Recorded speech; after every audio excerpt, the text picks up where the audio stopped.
What's up everybody, welcome to my laboratory where safety is #1 priority.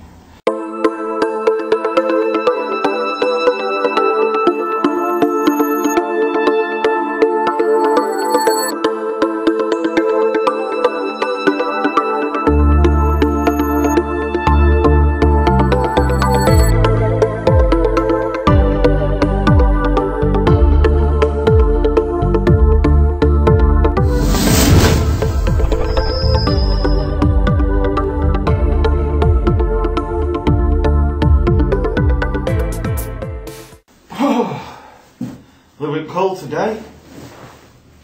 Anyway, I'm going to talk about some of the slingshots I've been working on and give you an update on it. I am going to be serious about this, okay? So I'll come back to you. I'm going to zoom in to the slingshots and talk about those. Now, first of all, I'd like to talk about the wooden slingshots I've been working with. Now, some of you will have seen where I go out to the woods and select natural forks.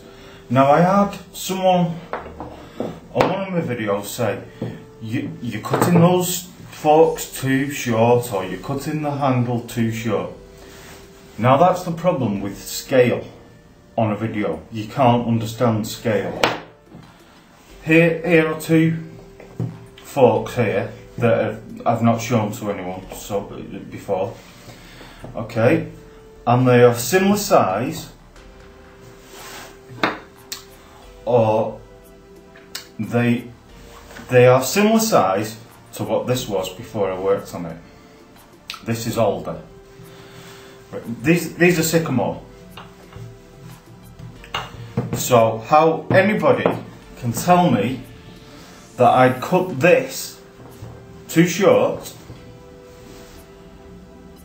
when I come with that, I've no idea. No idea. I'll put those to one side for a moment. Okay, so this is older, and it was carved from it. Now, you see videos where people go into the wild, they collect natural forks, but they collect quite thin ones so that there's not much work to do. That's fine, that's great, that's absolutely brilliant, but because they're so thin, there's no dimension to them. I wanted more dimension. So if you look here, this has actually got a slight palm swell to it and sweeps in there, so it fits the hand better. The notches here are to fit the Thornber gold. This is Thornber gold, which will be cut in pieces of, it'll be 25mm at that end to 20mm at this end, 300mm in length. Now that's the taper. The 25mm at this end is going to be the here, and the 20mm at this end where the leather strap goes. So this one is older, and I've worked with a few different other woods which we'll discuss in a second. Now, alder is a very quick growing tree. It grows often near water, like willow. And I do have a willow one. I'll just get it 1 second. I've been working on it, and it's I'm not going to work on willow again, really, I don't think.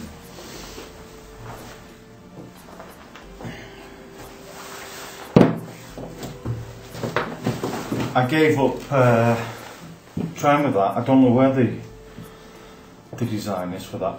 It just never dried out at all. This was going to be a unique design. It was good. Let me talk about the forks actually. Now here is the footprint of the catapult actually. I start with that's 4 inches by 6 inches or 10 centimetres by 15 centimetres, yeah? And I draw a box and then I make a design.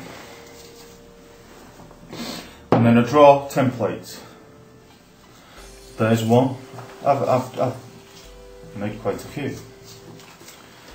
There's another. Actually, that's the willow design there. Here's another. Here's another. I designed these myself. So I take with this ash. This is ash. This one. I'll go on about the woods, the different type of wood in a second.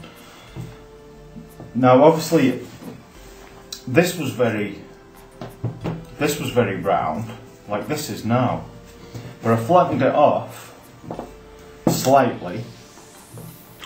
I've got a Dremel type tool with 1/2-inch drum sanders on it. They're not expensive. It's not an official Dremel one. It's just a cheap copy. I think it was about 20 quid including the bits. I'll show you that in a minute if you want to see it. So I just plane that down a bit so that I can then, it wasn't that template, the template I used for this is over there I think, so that I can then actually draw the template on it and then start carving it in. I've got wood files, I've got rasps and stuff like that. You can do it by hand, but it is better clamping this up in a vise and using the Dremel with the 1/2-inch sanding drums. Okay, so let's talk about the woods. Alder, very fast growing tree, so you would think quite weak. Well, it's not actually. It is very, very, very strong. But it's a light wood, and it's very easy to work. Actually, very easy to work with. And it's very, very strong, but very light. This is close to half the weight of that, even though that one's not finished. But alder, I do recommend to use. So there's the alder. Okay.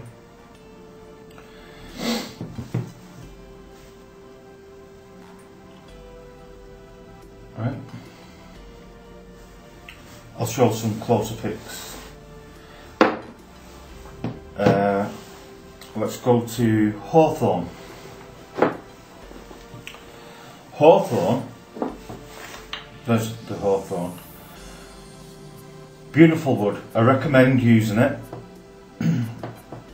That's actually a slow growing tree.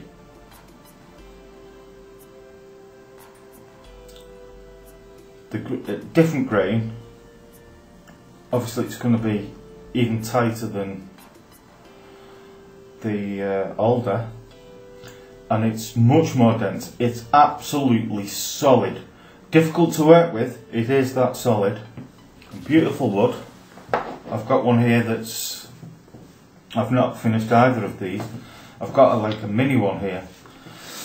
So let's talk about the fork heights, because the old school catapults that you remember as a kid, they used to have really long forks, yeah, really long forks, shortish handle. Yet these, I've got really short forks. Well, why is that? It's because there's two reasons. When the band is attached, they shoot over the top. They shoot over the top. Whereas your old school stuff used to have holes put here and here and would shoot through. So you needed that space. Now, what's the advantage of having a short fork like that? Well, it's leverage. If you've got forks that are going up to here, when you're pulling back on the catapult, So you're pulling back on your wrist, and because it shoots over the top, you could actually have the fork a lot less than that. You could have it near here. So there's no problem with it hitting the top here or anything like that, because it shoots over the top. If it was a tube system that was through, yeah, you would want longer forks, but this is having forks up here, and I still see people making them with really long, I mean ridiculous long forks, I mean up here. So you're pulling, it's leverage, you're pulling on your wrist when you're trying to take your shot. So the best modern slingshots have short forks like this. So that's older, it's very nice, very light, very strong though, very, very strong. Hawthorne, a lot heavier, even stronger, and absolutely solid. And this one, little mini one, but and I've got big hands, but I could still use that. I quite like that one. So there's the ash. That's got a nice colour to it, but obviously that's still in raw form. I've got to sand that. I've got to shape it properly. But that's quite nice. The ash. As I say, the willow.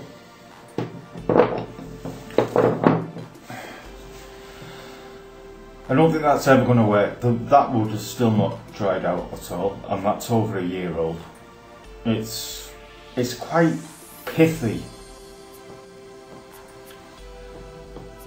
I mean, it's a lot more dense than the likes of elder. Don't ever consider using elder as a wood. No, absolutely not.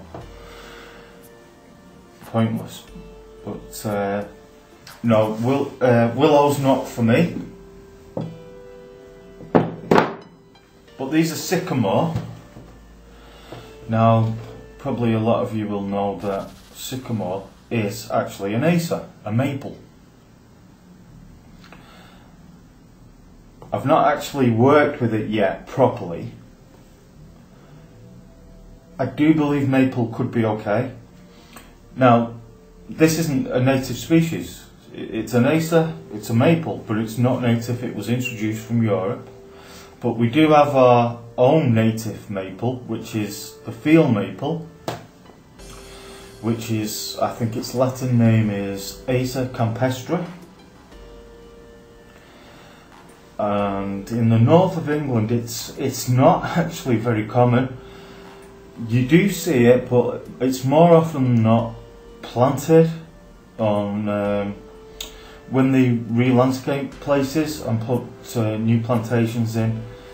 You will see them put things like field maple in, and then there's a few places around here where there's been field maple planted, say 15 or 20 years ago, which have got to the stage where they are starting to set seed into the ground, and there are new saplings growing from those. But it's not as common as you might think. But the sycamore, yeah,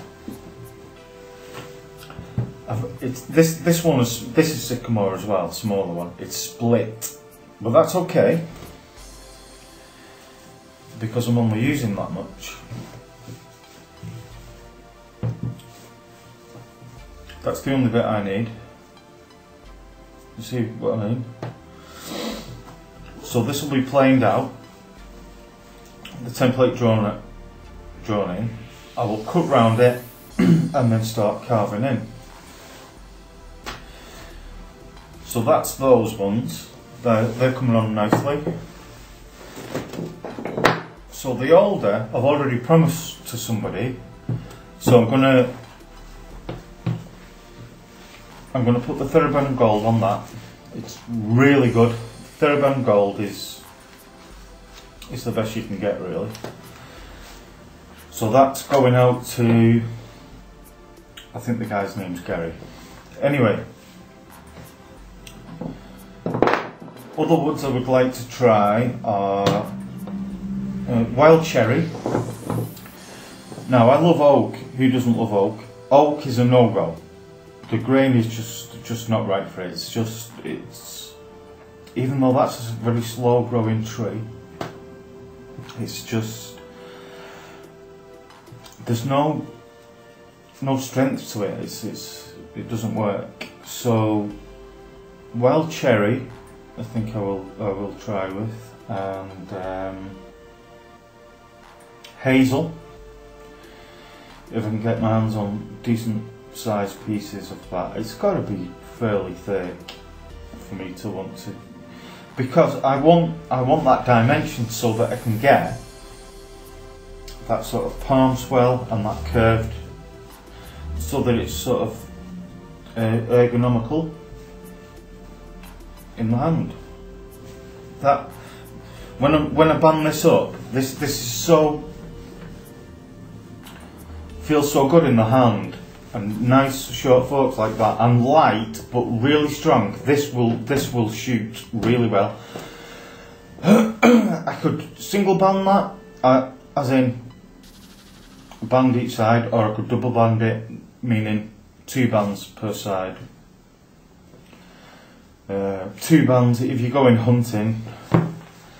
I'm not going to tell you whether you should or shouldn't do that, and I'm not going to tell you whether I do or do not do that. So that's the wood ones. I'd like to talk to you now about a material called HDPE, which stands for high density polyethylene. And that's a plastic that you'll get in milk cartons, quite a lot of shampoo bottles, bleach bottles, things like that. What you will, HDPE is marked on the bottom. It'll either say HDPE or PE, but it'll have a triangle with number 2. If it says 1, I think that's PP, which is polypropylene, I think. That's no good. Don't mix the two. This is HDPE. That's the triangle with the number 2.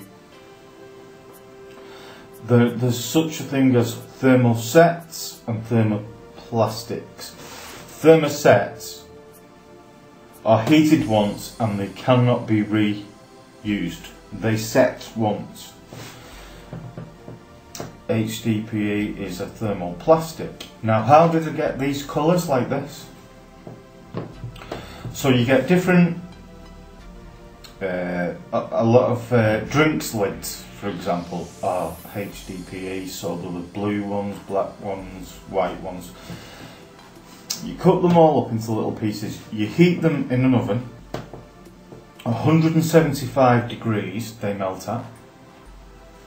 You start adding the different colours, layering them. It's very hot, you have to wear gloves.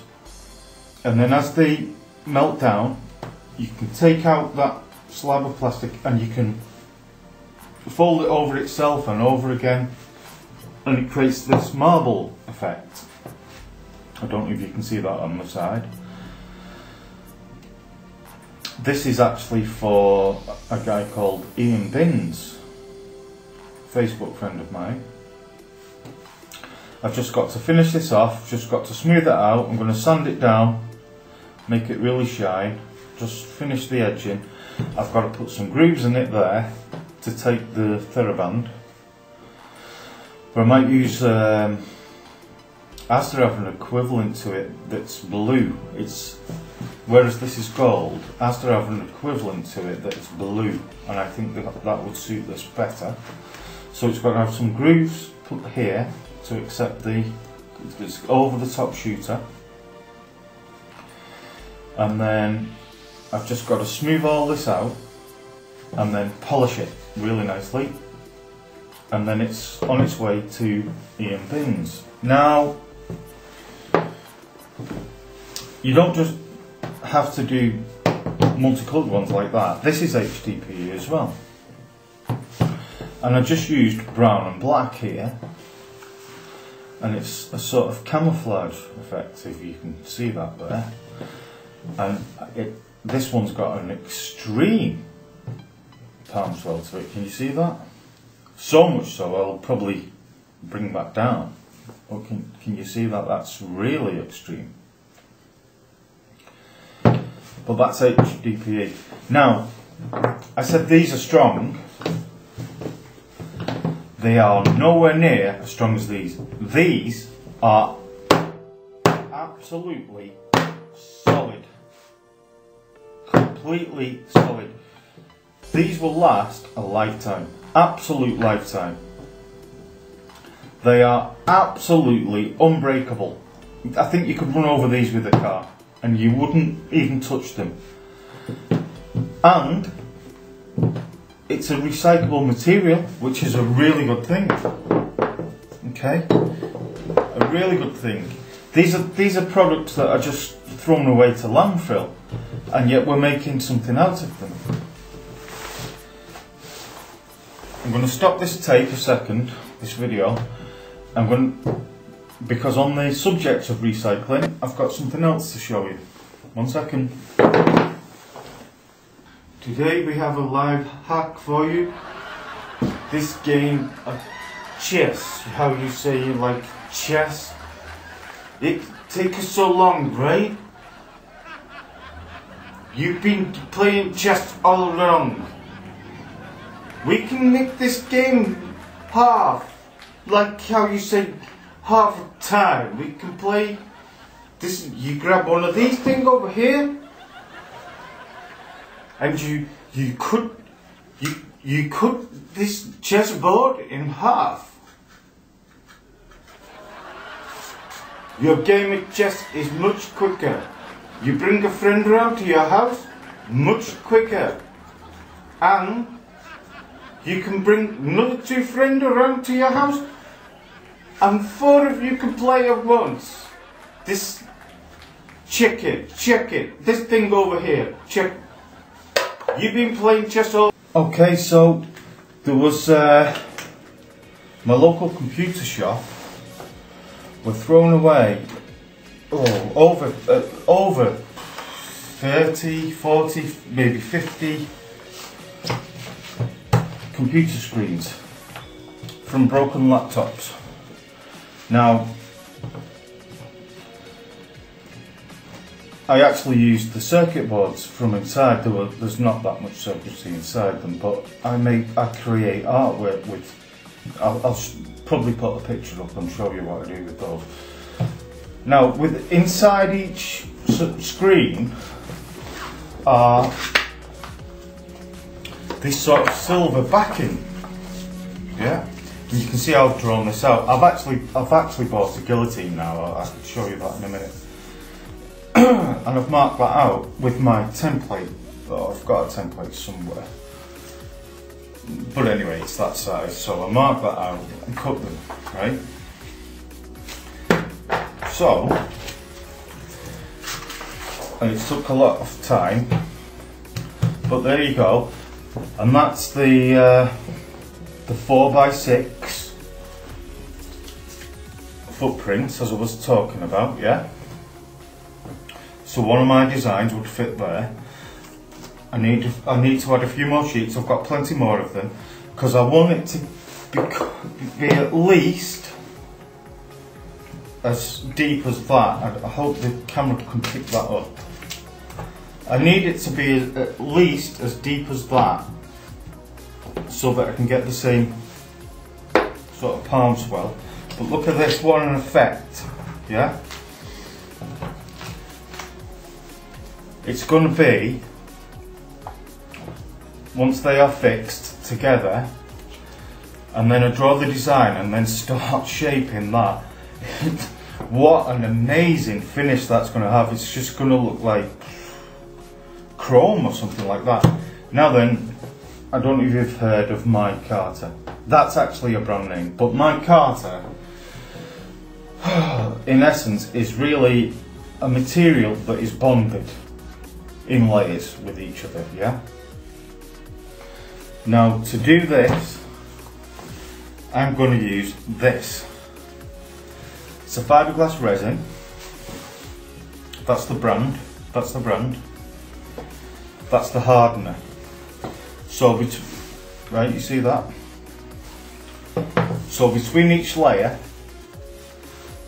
I will brush some of the resin like that, and then they will all be stuck together and then clamped hard and left to dry for at least 12 hours, something like that. And then it will become one solid piece. And then when I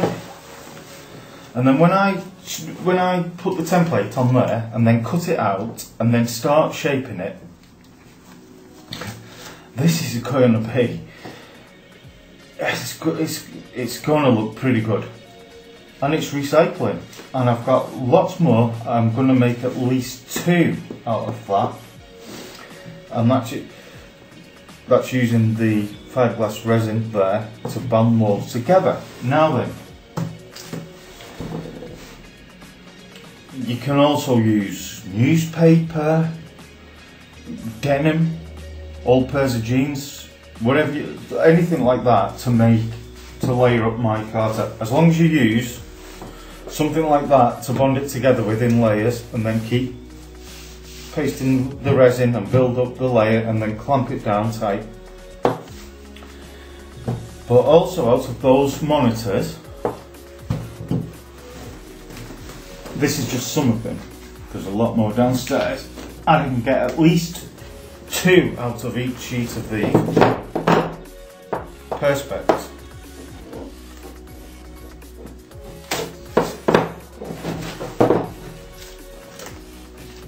Sheets of perspex, lots of them, I can get at least 2 out of each one of these, if not 4 actually, on some of them. Yeah. So,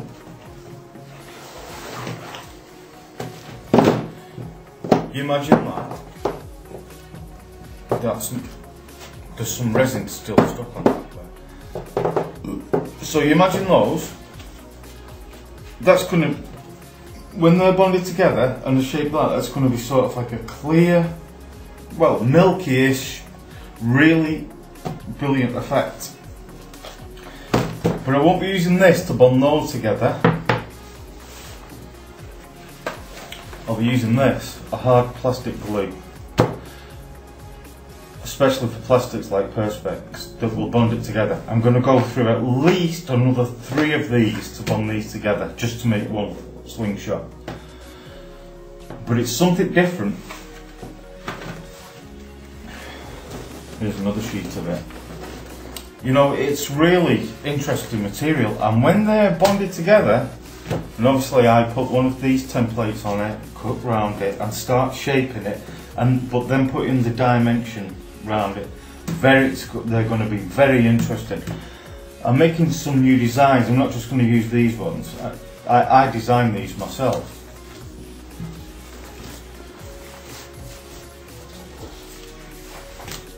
But it's not going to be any of these. I have got something a lot more exciting in the pipeline. You will see. A lot more impressive than these. Even though these are quite decent designs. So I'm really looking forward to these perspex ones, and I think these silver, I think these are going to look absolutely brilliant. Yeah, they're just like silver sheets at the moment, but there's going to be one whole piece really bonded tightly together, and when that starts to be carved, that is going to look amazing. I have got, let's put these out of the way.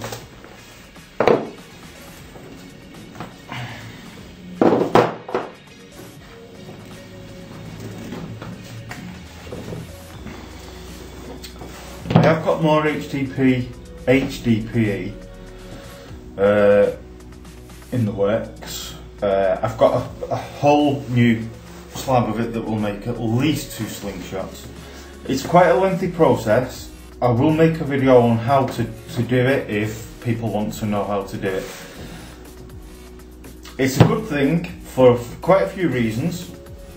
Yeah, it can be quite costly to heat it in the oven, but it's recycling and it is strong as you can't break it. That's a lifelong slingshot. Absolutely solid. This is strong, but it can't compete to that. You will never ever break that. So, and obviously you can just have, if you just want a plain black one, you can have a plain black one or a plain blue or a plain white, whatever you want. You don't have to create these colours, but it's nice to play around with the colours, I think. I like the camo thing. There's another one I've got that's going to be, that's brown, that's black and brown, but I've got one that's going to be black, brown and green, and a different shape to this one. But I call this the tarantula.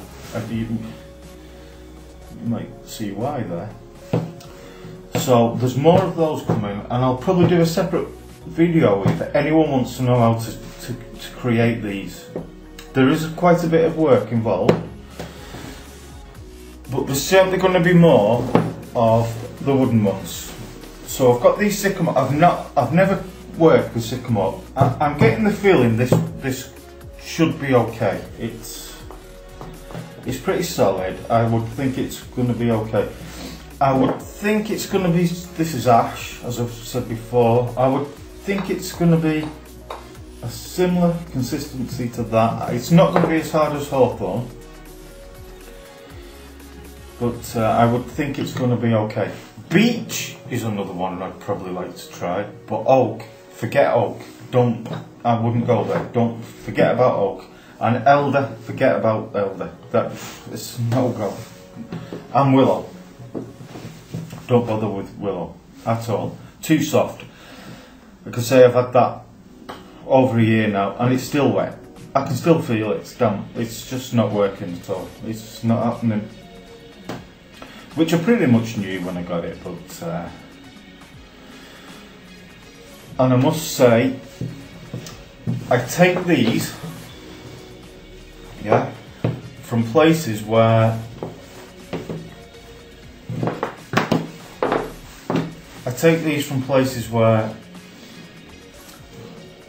the trees are overgrown and the branches that are overgrowing, and that so I'm not damaging the tree, because I am a man of nature and I do consider nature conservation. So there you go.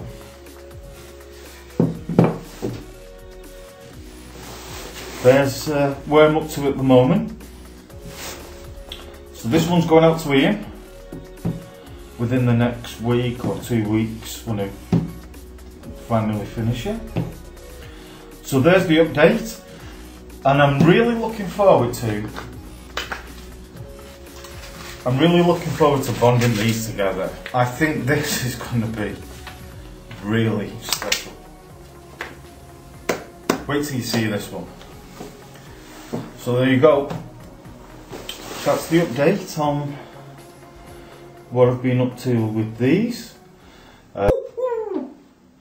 Crazy horses, wow, wow, crazy horses. Justin, are you ready? Yeah, I'm waiting for you. I want you to stick that photo of David Cameron on that door there.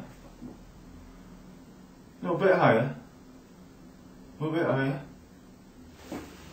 Yeah, that's somewhere close. Can you draw a circle around his arse? That's what I'm aiming for. Yeah, that'll do. Get in! Can you draw a circle around his head, please? Quickly.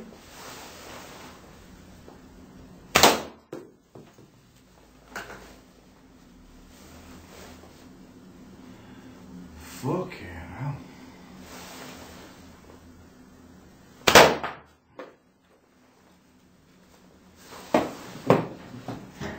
Take the picture away.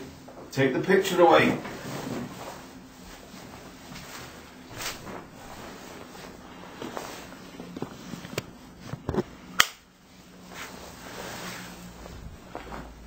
David Cameron, it's a good job you weren't fucking stood there, innit?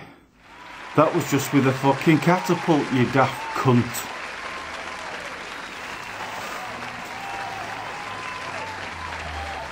Sorry, Dor.